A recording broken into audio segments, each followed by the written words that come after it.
മാൽപ്പയിൽ വന്നു കഴിഞ്ഞാൽ first destination saint Mary's island. അപ്പൊ വിട്ടാലോ?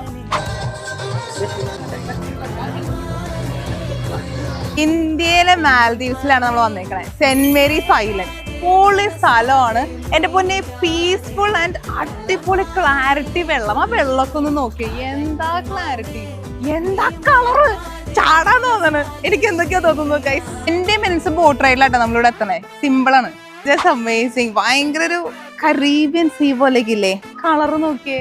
ബാക്കി പോയി കണ്ടാലോ? നിങ്ങൾ സെന്റ് മേരീസ് ഐലൻഡിൽ കുറച്ച് നാൾ മുന്നേ വന്നിട്ടുണ്ടെങ്കിൽ നിങ്ങൾക്ക് ഇങ്ങടെ എൻട്രി കിട്ടിയിട്ടുണ്ടാവും.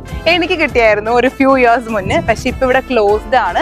അതായത് ഈ മൊത്തം ലെയിൻ അവർ ഈ ബീച്ച് ക്ലോസ് ചെയ്തിട്ടേക്കാണ്. ഞങ്ങൾ വന്നപ്പോൾ ഞങ്ങൾ ബാൾട്ടിക് ഫോർമേഷൻ ആണ്. ഈ കാണുന്ന റോക്സ് മൊത്തം ബാൾട്ടിക് ഫോർമേഷൻ ആണ്. അതിന്റെ മുകളിൽ നിന്ന് ഞങ്ങൾ പിക്ചർ എടുത്തത്. ഇതാ കാണുന്ന റോക്കിന്റെ മുകളിൽ. നമ്മള് അവിടെ വരുന്ന ആൾക്കാർ റോക്കിന്റെ മുകളിൽ കയറുന്നൊരു ശീലം ഉണ്ടായിരുന്നു. അപ്പൊ മേ ബി അത് ഡേഞ്ചർ ആയതുകൊണ്ടായിരിക്കാം അവർ ക്ലോസ് ചെയ്തത്. ഇപ്പൊ നമുക്ക് പറ്റത്തില്ല. ഇവിടെ നിന്ന് കാണാം. ഞാൻ ഇവിടെ കുളിക്കാൻ വേണ്ടി സ്വിംസ്യൂട്ട് ഇട്ട് വന്ന ആളാ. ക്ലോസ്ഡ് ആയിട്ടുള്ള ഏരിയയിൽ നമ്മൾ കുറച്ച് നടന്നു വരുമ്പോൾ കുഞ്ഞു കുഞ്ഞു ബീച്ച് ഏരിയാസ് നമുക്ക് ഓപ്പൺ ആണ്. പക്ഷെ അത് അണ്ടർ സെക്യൂരിറ്റി സർവെയിലൻസ് ആണ്. അപ്പൊ നമ്മൾ കുറെ ഡീപ്പ് ഏരിയയിലേക്ക് നമ്മൾ നടന്നു പോയി കഴിഞ്ഞാൽ നമുക്ക് വിസിലടിയൊക്കെ കേൾക്കും. പക്ഷെ കുറച്ച് ദൂരം നമുക്ക് ഇങ്ങനെ കിടന്ന് ഒന്ന് വേവ്സ് ഒക്കെ ഒന്ന് ആസ്വദിക്കാൻ നമുക്ക് അവിടെ പറ്റും. പക്ഷെ സ്വിം ചെയ്യാനൊന്നും പറ്റില്ല.